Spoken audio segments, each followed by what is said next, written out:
c'est Shaman de Ludovox. Nous sommes toujours à Ludinor et nous sommes toujours le samedi 28 mars 2015. C'est le soir, c'est un petit peu la fin, ça va bientôt fermer pour le public. Nous sommes dans le chapiteau des jeux de stratégie. La table est violette, ce qui veut dire que c'est un proto qui est présenté pour le prix de Ludinor sur les jeux de stratégie. Et je suis avec Antoine Lepagnol qui nous vient de Montréal, c'est ça ? Et donc qui nous présente Radio, la guerre des ondes, un jeu pour 2 à 4 joueurs en 60 minutes. Voilà. Et j'ai oublié de dire que donc tu étais donc l'auteur du jeu. Alors attention parce qu'il faudra parler dans le micro. Et bonjour, comment vas-tu? Le jet lag, ça se passe bien? Pour l'instant, on survit à ce jet lag. C'est un petit peu dur, mais on fait avec. On va essayer de survivre jusqu'à la fin du week-end. Ok. Alors, est-ce que tu peux nous parler un petit peu de toi, nous dire, je sais pas, quel joueur tu es, qu'est-ce qui t'a amené à la création de jeux? Alors moi, je suis un joueur passionné depuis quasiment 10 ans. Donc je joue vraiment régulièrement depuis 10 ans. C'est mes parents qui m'ont mis un peu aux jeux de société, au lieu de me mettre devant l'ordinateur, on va dire. Et j'ai appris à développer un petit peu ma petite culture de jeux de société. Donc je suis vraiment jeu très Eurotrash, Eurogamer, Terra Mystica, vraiment les jeux de développement au maximum, des jeux qui durent longtemps. Voilà à peu près le parcours ludique. Sinon après, d'un point de vue professionnel, je travaille au Valet de Cœur, qui est la boutique de jeux de société à Montréal, la plus grande boutique de jeux de société. Donc je développe encore plus cette culture ludique à travers le magasin, en conseillant des jeux ou en vendant des jeux ou faisant des animations, etc. Alors qu'est-ce qui t'a fait passer le pas de créer un jeu? Alors le pas, en fait, il s'est fait naturellement parce qu'en fait ce jeu-là, quand je l'ai créé, je l'ai rêvé. À 3h du mat', j'ai eu les yeux qui ont flashé et qu'on fait, je viens de rêver à quelque chose, pourtant c'est un truc que je me souviens jamais de mes rêves. Et là, en fait, j'ai vu le principe de jeu de tours qui vont s'élever quand je vais les poser, un truc un peu fantasy, etc. Et j'ai fait, on va essayer de marquer tout ce que j'ai pensé. Et de 3h jusqu'à 7h du mat', j'ai marqué toutes les idées. J'ai fait mon premier proto comme ça, avec des bouts de papier, des bouts de crayon que j'avais un peu sous la main. Et on s'est dit, tiens, ça marche. On va peut-être le pousser un peu plus loin. Et maintenant, ça fait 2 ans que je bosse dessus, un peu par intermittence, mais en fonction des rencontres que j'ai eues, j'ai pu le développer jusqu'à la forme que je présente aujourd'hui à Ludinor. D'accord. Alors du coup, ça fait 2 ans, donc ça veut dire que tu l'as déjà présenté à d'autres festivals, à d'autres endroits? Alors je ne l'ai pas présenté à des festivals, j'ai plus présenté, on va dire, à mon cercle d'amis, après à des amis, ou éventuellement des entreprises. Typiquement, j'ai fait quelques sessions au dernier bar avant la fin du monde sur Paris, où j'avais des amis, des connaissances qui travaillaient à la WAC Taverne à Paris aussi, qui m'ont laissé poser le prototype tous les vendredis soirs. Donc j'ai pu rencontrer des gens. Et ensuite, le seul festival vraiment que j'ai pu faire avec ce prototype, c'était aux Journées ludiques du Québec, qui était un concours de prototype aussi à Québec. C'est le premier concours que j'ai fait. Et auquel cas, j'avais même gagné le concours. Donc première année que j'arrive, on m'a dit, mon collègue qui était avec moi, fais-le. Je le fais, je gagne le prix du public. Et là, à ce moment-là, j'ai dit, tiens, pourquoi pas, continuer un peu plus loin encore. Je travaillais un peu en permanence, mais je voulais vraiment le pousser encore plus loin par rapport à ça. D'accord, écoute, maintenant on va peut-être parler alors du coup du jeu. Donc Radio, la guerre des ondes, c'est quoi l'objectif? Qu'est-ce qu'on fait? Et puis je te laisserai aussi nous parler un petit peu de à quoi ça ressemble en jeu, quoi, de tour de jeu, les mécanismes. Alors, le jeu en fait est très simple. Chaque joueur est en fait un propriétaire d'une station de radio qui vient fraîchement de s'implanter dans la ville. Et en fait, on va essayer d'implanter, de construire un réseau d'antennes sur le plateau qui représente la ville. Ces antennes que vous avez devant vous, de force de 1 à 4, vous allez les placer en fait sur les intersections pour pouvoir émettre sur les 4 cases qui sont présentes autour de cette intersection.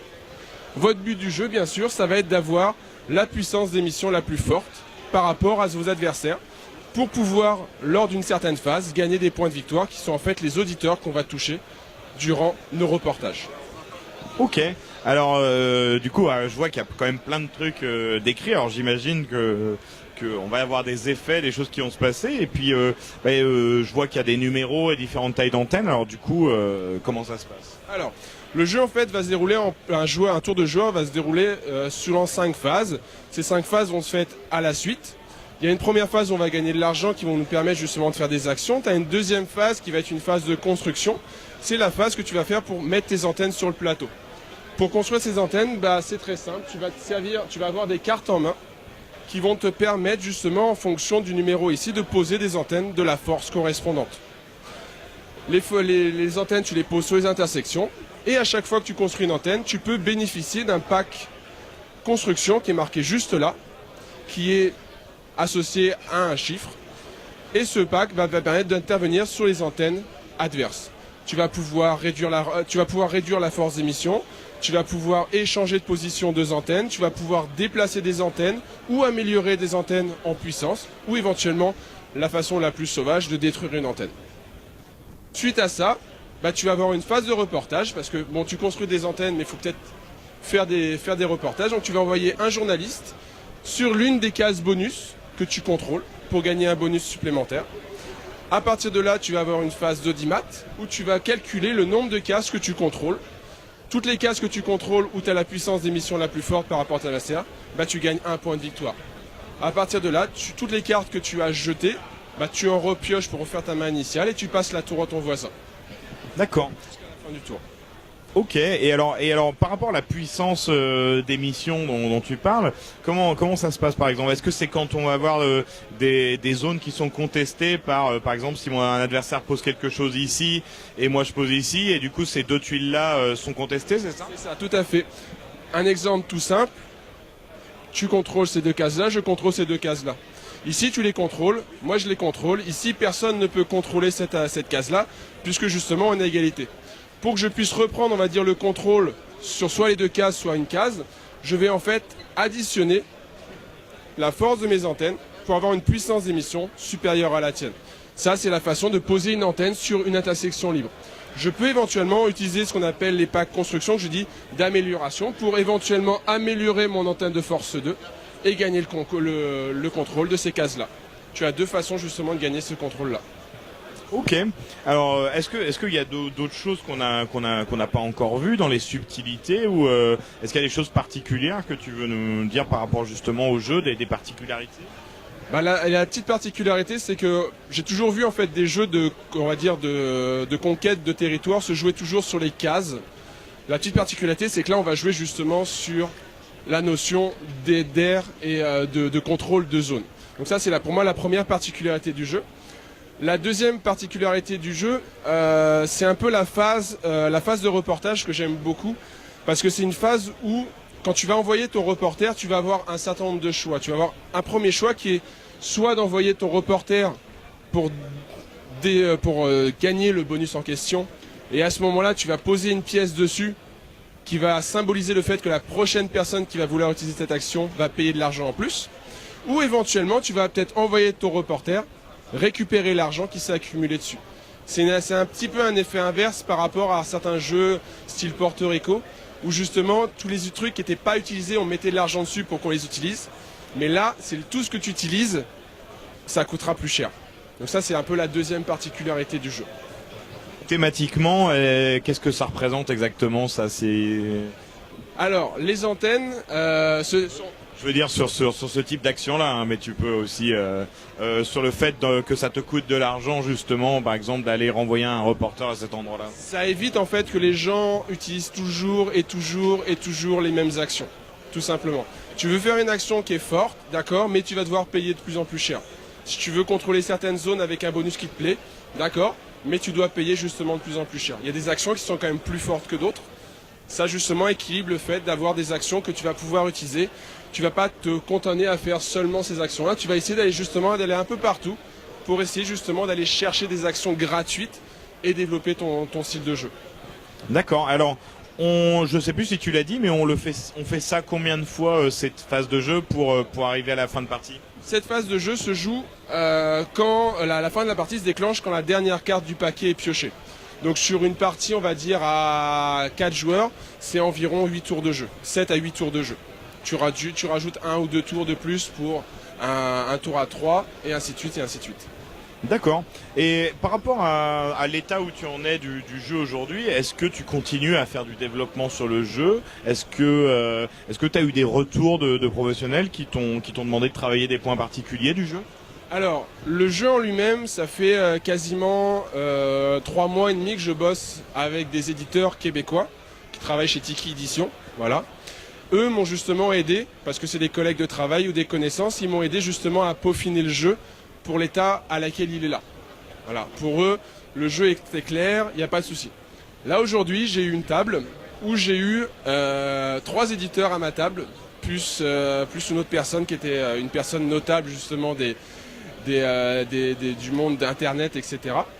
Qui ont fait une partie, qui ont apprécié le jeu, mais après qui m'ont spammé la tête d'informations sur tel ou tel point qu'il faut absolument changer pour que le jeu soit vraiment encore plus agréable, plus accessible, moins long à attendre, etc. Donc je pense que je suis reparti pour une nouvelle phase de développement avec toutes les informations qu'ils m'ont données. Après à voir est-ce que ça va marcher, on verra bien, mais en tout cas il y a des éditeurs qui m'ont dit tu travailles dessus, tu travailles nouveaux points et tu me renvoies un proto, et là je serais intéressé peut-être de travailler dessus, de pouvoir le faire travailler dans mon cercle de personnes. Ok, bah écoute, on va suivre ça un petit peu. Puis, est-ce que peut-être tu peux nous dire ce que tu attends justement d'être venu ici à Ludinor par rapport à ton jeu? Est-ce que c'est les retours principalement ou Moi je le vois plus, on va dire, toucher le maximum de personnes. C'est vrai que l'avis d'éditeur est quand même très important parce qu'ils ont quand même un avis professionnel sur ce que le monde du jeu attend et comment un jeu peut arriver à cette maturation pour pouvoir être sorti en magasin. Donc ça c'est vraiment pour moi le point le plus important. C'est sûr que je ferai pas ça tous les week-ends de faire un aller-retour Montréal-Paris ou Montréal-Lille pour justement faire ce genre de truc. Mais je trouvais que l'occasion était quand même relativement bonne. C'est ma première édition en plus de l'Unidor. J'avais fait déjà un premier concours. Je me suis dit, j'avais fait une première fois, j'avais gagné. Je me suis dit, cette fois-ci j'y vais. Si je gagne, je gagne. C'est cool. Si je gagne pas, ça fera toujours une bonne expérience. Parce que le jeu aura justement vécu de certaines choses supplémentaires qui vont permettre de le développer encore plus. Si jamais tu rencontres un éditeur qui arrive et qui te demande de changer tout le thème, est-ce que c'est un thème qui te tient à cœur aujourd'hui? Est-ce que c'est quelque chose que tu serais prêt à faire par exemple? Oui, quasiment, parce qu'en fait ce jeu-là, quand je l'ai conçu, j'ai vraiment conçu d'abord sur une mécanique et ensuite j'ai trouvé un thème.